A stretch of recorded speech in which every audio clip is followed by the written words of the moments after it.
Bonjour, je vais vous faire une nouvelle présentation de Virtual World Dynamics afin de montrer des fonctionnalités qui ont été introduites récemment. Euh, donc déjà, je pars d'un personnage avec Victoria 4 avec une robe. On s'aperçoit que dans beaucoup d'habits conformes, il y a les poignées qui permettent de déplacer localement l'habit. Pour la partie dynamique, ces poignées nous gênent, donc la première chose à faire est de les retirer. Donc aller dans l'éditeur de hiérarchie et donc retirer ces poignées qui nous gênent. Voilà. Si on ne les enlève pas, ils seront dans l'animation, dans la simulation, et donc ils participeront à la simulation et en fait gêneront le fonctionnement du programme. Une fois les poignées retirées, je peux démarrer le programme. Je vais donc importer Victoria 4. Bon, je sais que là, c'est une nouvelle animation que je veux faire, donc je vais cocher la case New Animation et je vais faire l'importation de Victoria 4. Voilà qui est fait. Maintenant, je vais importer la robe. Je laisse les paramètres par défaut, même si on pourrait éventuellement les améliorer. C'est pas le but de cette présentation.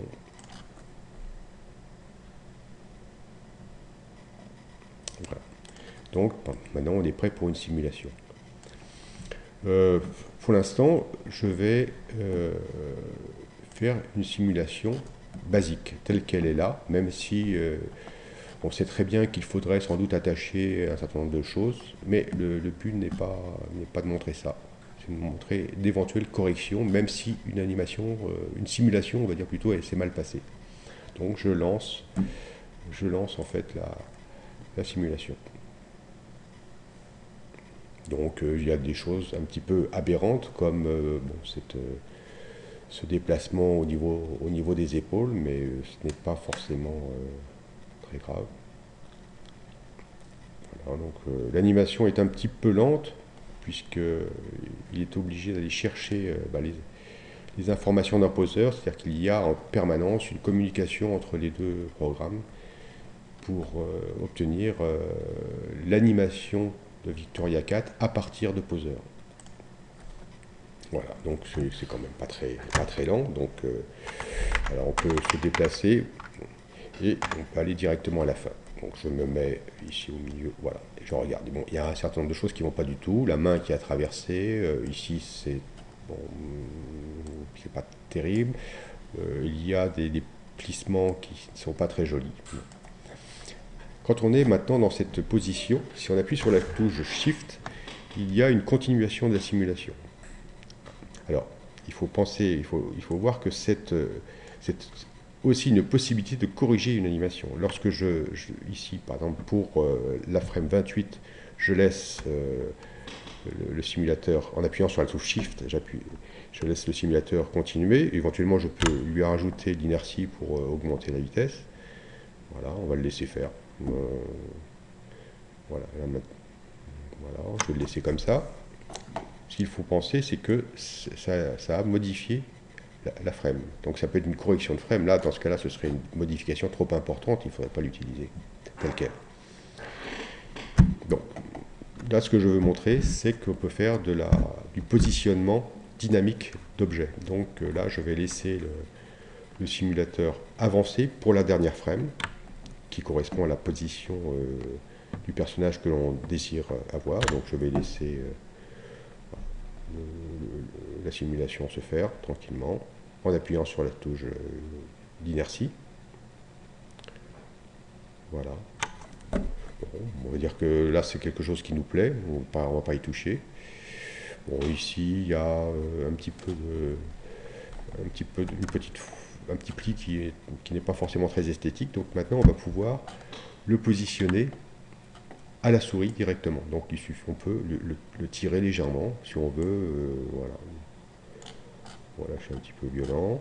Alors, le problème, c'est qu'il y a la capture d'écran qui est quand même un petit peu consommatrice de CPU et qui ralentit un peu cette fonction de mise à jour dynamique de l'habit.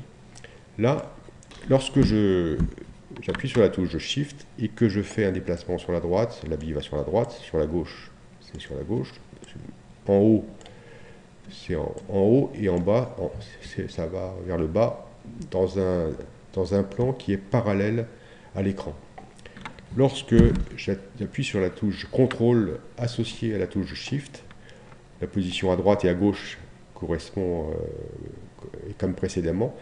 Par contre, lorsque j'appuie, lorsque je tire vers le bas, l'habit est déplacé vers moi, et si vers l'avant, donc, et si je monte la souris, l'habit est positionné vers l'arrière. Donc je peux faire un essai, histoire de montrer, voilà, je fais ça. Qu'est-ce qui s'est passé? En fait, j'ai tiré l'habit. Bon, l'habit, de toute façon, est repositionné par la dynamique ensuite, lorsque je rappuie sur Shift. Voilà, donc là, c'est intéressant, parce qu'on va pouvoir pousser l'habit derrière la main, en fait. Donc là, j'appuie sur Shift, j'appuie sur CTRL également, et donc là, je vais pousser l'habit.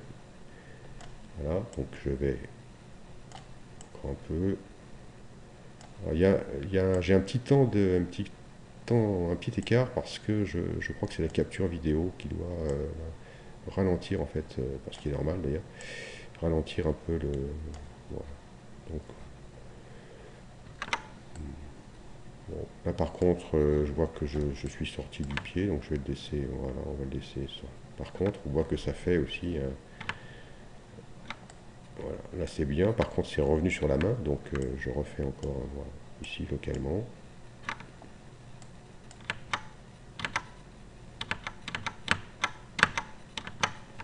Difficile, il faudrait que je vais zoomer pour voir un peu si j'arrive à corriger très localement.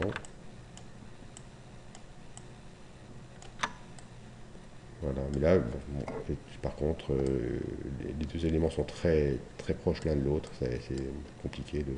Par contre, on s'aperçoit que si on relance la dynamique très rapidement, on revient. Pardon, ça c'est toucherait mal.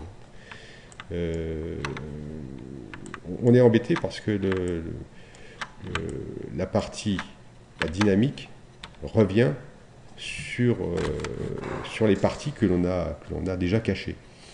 Pour faire ça, il y a une possibilité très simple, c'est d'aller. Alors j'appuie sur T, en fait, qui correspond maintenant à l'ouverture des vertices. Ce que je peux faire, c'est très localement, ici on va dire que je suis content de cette partie-là, je vais utiliser le lasso, et donc voilà, je dis que cette partie-là, bon j'étais un peu loin, bon c'est pas grave, cette partie-là on peut la laisser aussi fixe. Je décide, j'appuie sur X, qui est en fait la fixation des vertices.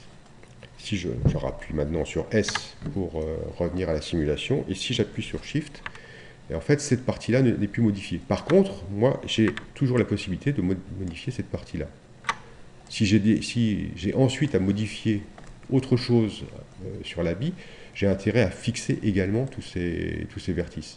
Donc je rappuie sur T, j'ai toujours le lasso, je fais cette partie-là, on voit que c'est lent, et j'appuie sur X pour figer. Je rappuie sur S, et maintenant, voilà, on a la simulation. Je peux éventuellement donc déplacer l'habit à d'autres endroits, mais la partie ici reste figée. Donc on peut dire que qu'on est à peu près content de cette partie-là. Par contre, si on va faire l'essai, donc je vais me positionner sur l'habit, voilà, je vais donc envoyer dans poseur. Si on regarde la ceinture, on s'aperçoit qu'il y a des petits soucis. Il y a plusieurs soucis d'ailleurs. Il y a cette partie au niveau du haut du personnage qui est un petit peu trop souple, et il y a la ceinture qui pose un problème. Donc on va corriger ces deux problèmes. Pour la partie du haut, on va utiliser la partie, le traitement élastique, qui est vraiment une méthode très, très efficace pour faire ce genre de correction. Donc j'ai toujours le lasso, je vais passer, j'appuie sur T pour faire passer en mode sélection. Non, je vais faire une sélection, voilà, on va dire ça. Et là, je vais pouvoir faire une extension par simple, jusqu'à obtenir à peu près ce que je veux réduire. Voilà, je vais aller jusque là, ça me paraît pas mal. Et ça, donc, je vais lui faire une réduction à 90%. Donc, je lance le traitement, c'est fait. J'appuie sur S pour revenir à la partie simulation, et j'appuie sur Shift pour relancer la simulation. Et on voit que la partie du haut a été réduite, et donc s'adapte mieux au personnage. J'ai toujours ce problème de ceinture. La ceinture, en fait, est repoussée à la même distance que l'habit par rapport au personnage. Et ce qu'il faudrait, c'est que cette ceinture soit repoussée à une distance très légèrement supérieure. Alors maintenant, il y a cette possibilité dans VWD. Je rappuie sur T pour atteindre les outils de vertice. Je vais sélectionner la ceinture. Voilà, c'est elle. Et là, maintenant, je peux donc localement, pour certains vertices, modifier la distance de collision. La distance par défaut est de 0,2. Je vais donc passer cette distance à 0,4. J'applique, c'est extrêmement rapide puisque c'est simplement une modification de données à l'intérieur de l'habit. J'appuie sur S pour revenir à la simulation et j'appuie sur Shift pour lancer. Voilà. Donc la ceinture a été repoussée à une distance supérieure. Maintenant, je peux revenir à poseur, me repositionner un peu comme je le voulais, et faire l'import. Donc la partie qui a été réduite ici a été modifiée, ainsi que la ceinture. Maintenant, en fait, si on regarde le personnage et l'animation, on s'aperçoit que bon, on a quelque chose de tout à fait correct. Voilà. Bien, je vous remercie.